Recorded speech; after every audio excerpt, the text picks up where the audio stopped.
Boa noite, moçada. Espero que todos estejam bem. Espero que tenham tido um bom fim de semana, que tenham tido um bom feriado, né? O feriado é sempre bom porque a gente coloca aí todos os afazeres em dia. Essa semana nós terminamos, eu acho que sim, o nosso conteúdo programático, porque a gente entra já na outra semana com uma avaliação que é correspondente à nota da prova. A gente pensar, nós já, né, estamos no dia 15 de junho, semana que vem já é 22, né, e temos aí uma semana para elaborarmos essa atividade. Eu estou pensando aqui em como fazer, foi com muito sucesso o último trabalho, vocês foram muito bem, vocês escreveram muito bem, fizeram aí um trabalho maravilhoso. Eu acho que eu falei isso no outro vídeo, mas eu não sei se vocês já pararam para pensar como vocês amadureceram conceitualmente do primeiro dia de aula para o último, né? Essa atividade ficou maravilhosa, enfim, fiquei muito feliz com o resultado. E se vocês tiverem aí alguma sugestão de como querem ser avaliados, eu estou aberta a sugestões, tá? Então vamos lá, né, para mais uma aula de ED. A aula passada nós falamos sobre fatos jurídicos e hoje nós vamos falar sobre negócio jurídico. Só para lembrar que o negócio jurídico ele é uma espécie de fato jurídico, né? Os fatos são acontecimentos e a gente chama esses acontecimentos de jurídicos porque eles repercutem no direito. E existem alguns acontecimentos que não dependem da vontade humana, por isso que eles são chamados de fatos naturais. E os fatos humanos são aqueles que dependem de nós para existirem e repercutirem aí juridicamente. Então, um desses fatos que a gente faz acontecer, né, que repercute, é chamado de negócio jurídico. E o exemplo mais comum que nós temos, que são exemplos que estão mais próximos de vocês no dia a dia, são os contratos. Então, o contrato é um acontecimento, né, e é jurídico, porque ele repercute no direito, tanto com a norma protetiva do tipo de contrato que você está fazendo, quanto os deveres, né, e direitos das partes, tá? Então vamos lá, dos negócios jurídicos. Bom, a teoria geral, né, dos atos jurídicos, ela é uma elaboração dos pandecistas alemães. E os romanos, eles se detiveram aí apenas é, é, no estudo dos princípios que regiam, né, os contratos. E o que hoje se assinala como uma construção romana, né, deriva aí de um trabalho de pesquisa, né, e dedução desenvolvido pelos romanistas modernos, né, com base naqueles subsídios que eles tinham. Então, o ato jurídico, conforme as noções estudadas, né, na aula anterior, é uma espécie do gênero fato jurídico. E, em sentido amplo, é determinação da vontade a que o ordenamento jurídico reconhece efeitos de direito, tá? Então, dividem-se esses atos jurídicos em atos lícitos e ilícitos. Os atos lícitos, eles se subdividem também em ato jurídico estrito sensu e negócio jurídico. O que é um ato lícito? É aquele que eu faço acontecer que está de acordo com o ordenamento jurídico. E o ilícito é aquele que eu faço acontecer, mas que contraria as normas do ordenamento jurídico. Tá? Então, em sentido estrito, configura-se, né, pela realização da vontade, cujos efeitos eles são aí os apontados em lei. Agora, já o negócio jurídico, que é o tema da aula de hoje, ele realiza-se com a declaração de vontade, né? E os seus efeitos, eles são definidos pela própria declaração e dentro, né, do que a ordem jurídica permite. Então, se você lembrar do contrato, quando eu digo discuto uma cláusula contratual ou o que eu quero, né, que contém ali como um direito meu ou um dever meu, eu estou declarando uma vontade. E não é qualquer declaração, né? São apenas aquelas, né, a que o direito objetivo, que é a própria norma, admite efeitos. Tá? Então, uma simples declaração de amizade, por exemplo, ela não se enquadra, né, na espécie de negócio jurídico. O namoro também não se enquadra, né, numa espécie de negócio jurídico, porque é uma matéria aí que é estranha, né, aos fins de direito. Tá? Bom, então é indispensável, moçada, que a declaração ela expresse, né, um querer espontâneo, tá? E que o seu objeto ele se inclua aí no elenco dos fins tutelados pelo ordenamento jurídico. Então, o conceito de negócio jurídico ele ainda é relativamente novo na doutrina jurídica. E apesar, né, de alguns autores não distinguirem ainda, né, do ato jurídico estrito sensu, a maior parte dos teóricos estuda e desenvolve aí o seu conceito, tá? Então, em face da sua importância na vida jurídica, foi apontado, né, pela doutrina como centro vital de todo o sistema do direito privado e foi considerado também na atualidade o passo mais importante aí para a construção dinâmica do direito, tá? Bom, a liberdade que a ordem jurídica confere às pessoas, né, para a realização de negócios jurídicos, ela permite aí um melhor ajustamento nos interesses sociais. Então, pelos negócios jurídicos, as pessoas naturais e jurídicas, elas criam o seu próprio dever ser, tá? Assumindo aí espontaneamente novas obrigações, né? E adquirindo aí direitos. Então, quando uma pessoa vai fazer um contrato, ela espontaneamente, com a liberdade que ela tem, né, de querer fazer com que aquele acontecimento exista, ela gera ali novas obrigações e adquire também direitos, por também ser sujeito ativo e passivo ao mesmo tempo, né?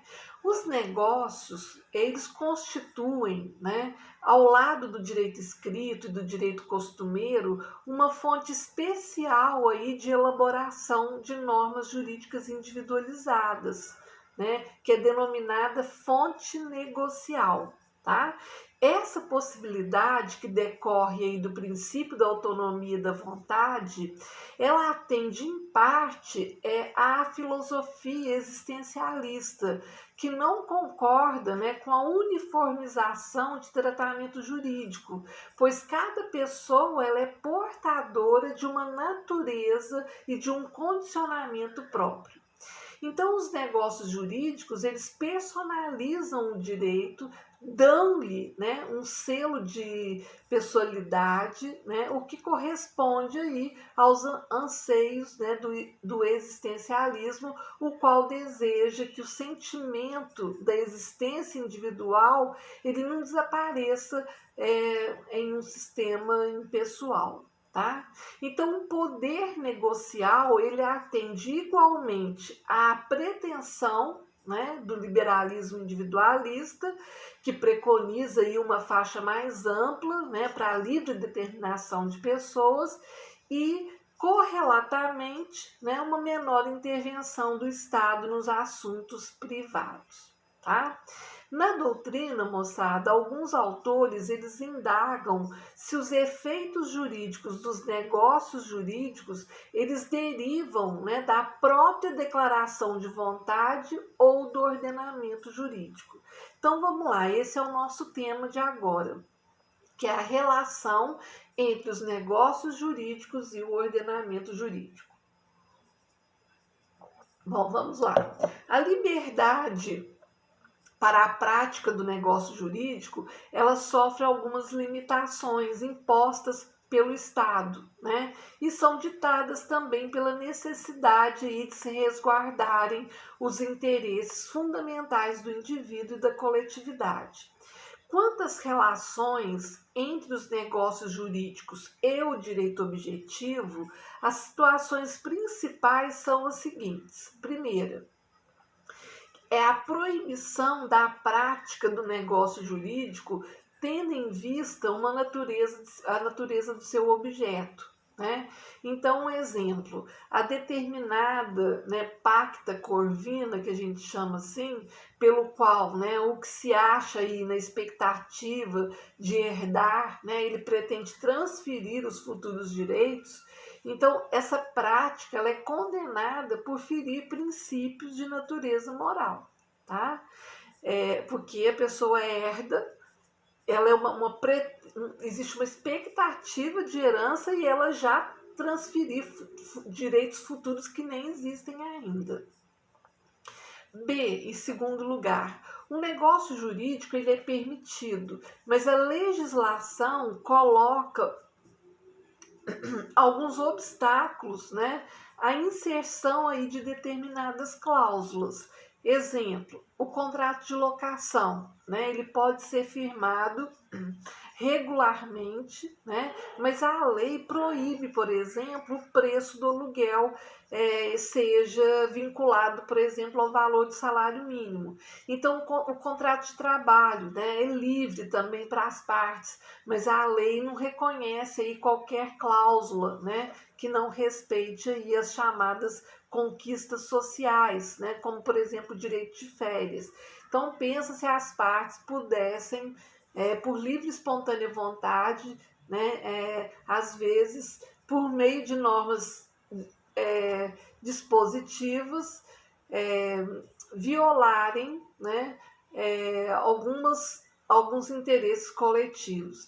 Então, no contrato de trabalho, embora não seja considerado um negócio jurídico, mas é bem claro, né, quando a gente diz que o empregador e o empregado, quando estão contratando, eles não podem contratar o que bem entenderem, né? Porque existe uma lei que resguarda ali a coletividade ou o interesse do mais vulnerável, e aí as normas são cogentes e as partes só podem negociar, contratar até o limite que a lei lhes permite, tá? Terceiro, há negócios jurídicos, né, cujos efeitos do direito eles são programados inteiramente pelo ordenamento jurídico. É o exemplo do matrimônio. As pessoas, quando vão se casar, todo o ordenamento jurídico ele já tem lá todas as normas protetivas. Então, eu não tenho como fazer com o meu marido, com o meu companheiro, ou o contrário, né? Com a esposa, com a companheira, enfim, um contrato de casamento, né? Porque quando eu me caso, então eu tenho que me render às normas que já estão previstas por lei. As pessoas que vivem em união estável, que são companheiras, às vezes elas até podem fazer aí um contrato, desde que não viole as normas também da união estável, que estão previstas por leis específicas e também pelo Código Civil, né? Quarto, determinados negócios jurídicos que não estão previstos pelo ordenamento do Estado, né, são disciplinados integralmente pelas partes, que dispõem aí livremente quanto aos seus efeitos jurídicos. Então, às vezes, nós temos aí alguns negócios jurídicos que não têm previsão no ordenamento e que são disciplinados pelas partes. As partes é que criam aí as normas que eles terão que cumprir, né? E quando há normas jurídicas de natureza dispositiva, lembram que as partes podem acordar de forma diferente, porque não vão violar interesses coletivos, né? Aplicáveis. Portanto, na falta de regras ajustadas, né, pelos interessados, podem ocorrer 3 situações livremente. Então, quando há normas jurídicas de natureza dispositivas, aplicáveis, né? Mas, portanto, aí existe, na falta de algumas regras, né, que são ajustadas pelos interessados, podem ocorrer 3 situações livremente. A, né, o negócio jurídico, ele regula inteiramente a matéria. B, o negócio jurídico, ele estabelece o vínculo, mas sem regulamentá-lo. Nessa hipótese, né, os efeitos jurídicos são os definidos em lei. E C, né, as partes firmam um negócio jurídico definida apenas parcialmente os seus efeitos jurídicos. E nesse caso, o preenchimento das lacunas será feito aí pelos critérios da lei, tá? Bom, agora nós vamos ver sobre a classificação dos negócios jurídicos. Então, nós temos primeiro o negócio jurídico, ele pode ser unilateral ou bilateral. Ocorre o negócio jurídico unilateral quando apenas uma vontade participa na elaboração do negócio, né? Como, por exemplo, na outorga de um testamento ou na renúncia de uma herança. E já a bilateralidade, o negócio jurídico é bilateral, ele se aperfeiçoa pela participação de mais de uma pessoa, tá? Que declaram aí a sua concordância, né, em um ato simultâneo. Então, a maior parte dos negócios jurídicos bilaterais, ela é constituída pelos contratos, conforme nós comentamos, né? Porque os contratos são acordos de vontade que visam aí a produção de efeitos jurídicos amparados pelo ordenamento vigente e que dependem de 2 vontades declaradas. Então, por isso que contrato é um negócio jurídico do tipo bilateral, porque depende das 2 partes. No caso da compra e venda, do vendedor de um lado, do comprador do outro. Os negócios jurídicos, eles podem ser ou onerosos ou gratuitos. O que quer dizer isso, né? Quando o negócio jurídico ele envolve um objeto patrimonial, ele pode ser oneroso ou pode ser gratuito. Ocorre dele ser oneroso, né, quando há uma troca de valores entre as partes. Ou seja, quando há sacrifícios e vantagens para as partes, tá? Então, há uma prestação, segue-se uma contraprestação. Exemplo, a compra e venda. Eu tenho o vendedor de um lado e o comprador de outro. Por que o contrato de compra e venda ele é um negócio jurídico bilateral do tipo contrato mais oneroso? Porque para o vendedor ele tem uma vantagem, né, patrimonial de receber o dinheiro do valor vendido do objeto, mas em contraprestação ele tem um sacrifício que é de entregar o bem ao comprador. E o comprador também tem vantagens e sacrifícios patrimoniais. O comprador tem um sacrifício de pagar o preço, mas a vantagem de receber o objeto adquirido, tá? E o contrato é gratuito, ou também chamado de benéfico, né? Quando apenas uma das partes entrega aí o seu quinhão ou tem apenas a prestação somente para uma delas. Vamos imaginar o contrato de empréstimo. Quando alguém empresta alguma coisa para outrem, aquele que é o dono do patrimônio, ele tem um sacrifício de tirar do seu patrimônio um bem para um determinado tempo ficar ali emprestado para uma outra pessoa que tem só uma vantagem, que é de receber esse bem emprestado. Então, não existe nenhuma contraprestação, ok? Bom, o negócio jurídico ele também pode ser inter vivos e mortis causa, ou causa mortis, né? E a generalidade dos negócios jurídicos é da primeira espécie, que é o inter vivos, né? Ou seja, né, são praticados para produzir efeitos enquanto as partes estão vivas. E o negócio jurídico mortis causa, ele consiste na declaração de vontade para produzir efeitos jurídicos após a morte do declarante. Exemplo, testamento. Eu faço um testamento hoje, mas ele só vai produzir efeitos depois da minha morte. Por isso que ele é chamado de mortis causa, tá? E o negócio jurídico também é solene ou formal e não solene. Bom, quando o negócio jurídico ele é relevante, né, do ponto de vista social, o ordenamento jurídico ele impõe a observância aí de uma determinada solenidade como um requisito de validade, tá? Então, o negócio jurídico não solene é aquele que não depende de uma forma pré-determinada para sua validade. Essa espécie, ela é predominante, tá? A maior parte dos negócios jurídicos não tem uma solenidade, uma formalidade para existirem, né? Enquanto, né, no presente abandonam-se, né, todas as formalidades aí desnecessárias, a ponto, né, de se dizer que a regra geral é a não solenidade dos negócios jurídicos, né?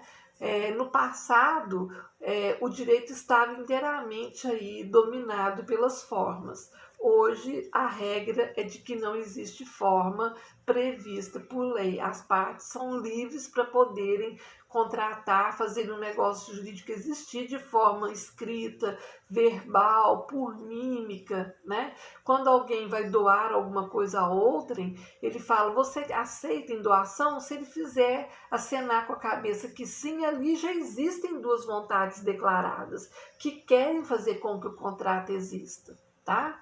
Outra classificação é que o negócio jurídico é típico e atípico. Bom, disse que o negócio jurídico ele é típico ou também nominado quando o ordenamento jurídico define, né, e prevê os seus efeitos jurídicos. É o caso da compra e venda, é o caso da locação, é o caso do comodato, enfim, o Código Civil ele tipificou 23 espécies de negócios jurídicos. Vocês vão estudar no quarto período na matéria de contratos. Então, nós temos aí, né, o mandato, a compra e venda, enfim. Então, são todos nominados. Existem normas do Código Civil que prevêem, né, a existência deles. E os atípicos, ou também chamados de inominados, desculpa, né? Eles não são previstos ou regulados por lei. Então, as partes interessadas, elas poderão praticá-lo, né? E até dar um nome a esse contrato, desde que, né, o seu objeto aí seja lícito, não contrarie aí as normas de direito. Então, as partes, por exemplo, não poderiam fazer uma compra e venda de uma droga, por exemplo, né? Não tem previsão, mas elas também não podem praticar, né, ou nominar um contrato em que, né, o seu objeto não seja lícito, tá? Bom, e depois nós vamos falar, por fim, da existência, da validade e da eficácia. Ao analisar aí a juridicidade, né, de um possível negócio jurídico, a tarefa, né, que se impõe ao intérprete, em primeiro lugar, é a verificação no plano da existência. Então, nós temos que primeiro analisar se os negócios jurídicos existiram, né? Então, eu vou analisar se houve a presença aí dos elementos essenciais ao ato, como a declaração de vontade, né, que é quando as partes dizem que querem, né, fazer o contrato existir, a indicação aí do objeto, a solenidade do ato, né, quando exigida por lei, tá? E na prática, o legislador civil ele não distingue o negócio jurídico inexistente do negócio jurídico nulo, né? O que é um equívoco aí da natureza teórica, mas vocês vão estudar isso no segundo período, que é um tema mais árduo um pouquinho, vocês vão lá na parte geral, quando vocês forem estudar negócios jurídicos, vocês vão aprender, tá?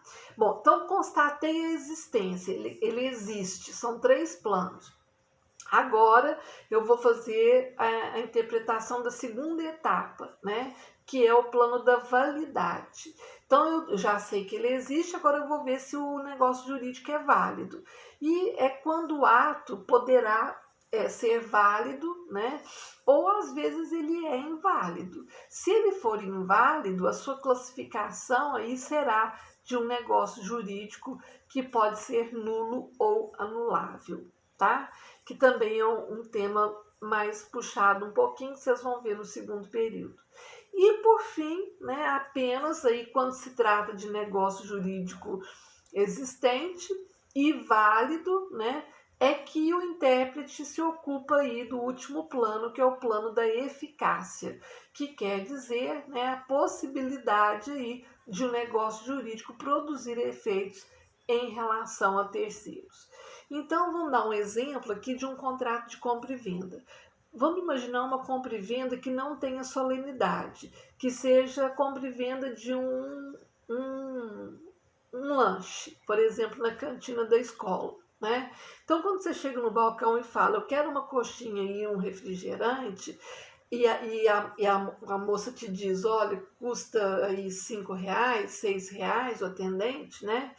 Ela te passou o preço, você disse qual que você queria, se queria o refrigerante gelado ou não, se com ketchup ou maionese. Nesse momento, vocês estão declarando vontade de fazerem com que esse negócio jurídico exista.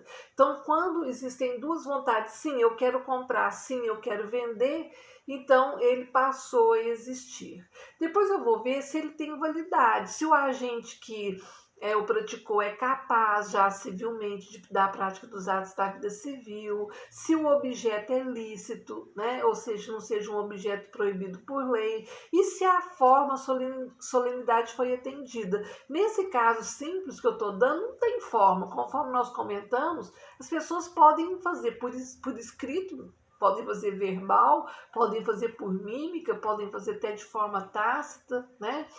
E por fim, eu vou ver se ele produziu efeitos, tá? E aí, se ele produziu efeitos jurídicos, eu digo que ele tem eficácia, né? E aí ele passa pelos 3 planos. O que é surtir efeitos jurídicos? Quando nós temos um contrato que tem as cláusulas, cada cláusula daquela é um efeito jurídico. Então, à medida que eu vou cumprindo aqueles deveres, eu vou ticando ok, eficácia, depois ok, eficácia, ou seja, eles vão sendo eficazes. Quando todo o contrato for cumprido, ele tem uma eficácia plena, tá? Bom, moçada, então vamos ficando por aqui. Amanhã a gente volta com mais uma aula, né? E fiquem bem, tá? Qualquer coisa, contem comigo, tá bom? Então, ó, um beijo, muito orgulho de ser professora de vocês, muito orgulho de vocês serem meus alunos, muito orgulho de ser professora da Factus. Um beijo, moçada, até amanhã.